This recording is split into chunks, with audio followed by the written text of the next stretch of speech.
उपवास के दिन हाथ थाली में धोएं या अलग बर्तन में धोएं?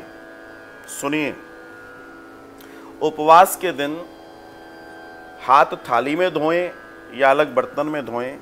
अब मैं जो उत्तर दे रहा हूं वो सुनिए। जीवन में भूल कर भी जिस थाली में आप भोजन करते हैं उसमें हाथ न धोएं।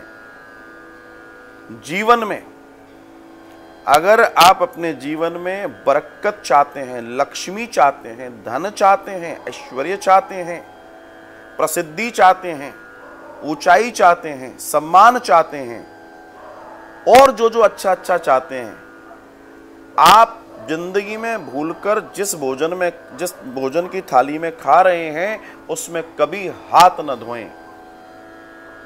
आज ये सूत्र दिमाग में बैठा लीजिए।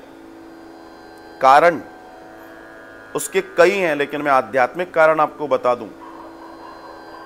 जब आपके सामने जो भोजन की थाली आई है, भोजन मतलब जीवन, जीवन मतलब परमात्मा। इस दुनिया में जितने लोग जी रहे हैं उनके लिए भोजन है, भोजन है तो जीवन है, वरना मर जाएगा आदमी। जिस थाली में आपने परमात्मा का भोग लगाया या परमात्मा के रूप में भोजन आया है, आप विचार करके देखिए, उसमें हम अपने झूठे हाथ धो रहे हैं।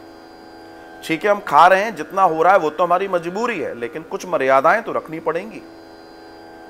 और इस बात को जीवन में ध्यान रखें। फिर मैं आपसे कह रहा हूं, आप नोटिस कर लीजिएगा, जिन लोगों के कार्य रुके हुए हैं, वृद्धि रुकी हुई है, ऐश्वर्य रुका हुआ है, लक्ष्मी रुकी हुई है, आप आज से अगर ये गलती कर रहे थे, रोक दीजिए। आपको कुछ ही समय में परिणाम समझ में आ जाएगा। थाली में हाथ जीवन में कभी नहीं धोना चाहिए। अगर आप अभी तक हाथ धोते आए हैं तो आप बहुत कुछ धो दिया, आपने बहुत कुछ आपका लुट गया। जीवन में ये गलती कभी ना करें। थाली में भोजन के पश्चात हाथ कभी ना धोएं, कभी ना धोएं, कभी ना धोएं। बल्कि जब आप भोजन कर लें, वैसे तो जब भोजन करते हैं तो हम थाली को प्रणाम करते हैं, लेकिन जैसा भोजन जब आप कर लेते हैं तब भी थाली को प्रणाम किया जाता है। ध्यान रखिएगा, तब भी थाली को प्रणाम किया जाता है, क्योंकि हमने नहीं देखा परमात्मा को, पर इतना हमें मालूम है कि ये भोजन ही पूरे जगत को चलाए बैठा है। हमें उसे परमात्मा जानकर ही प्रणाम करना चाहिए, और अगर आप करते हैं तो आप तय मान के चलिए कि आपके जीवन में आनंद होगा।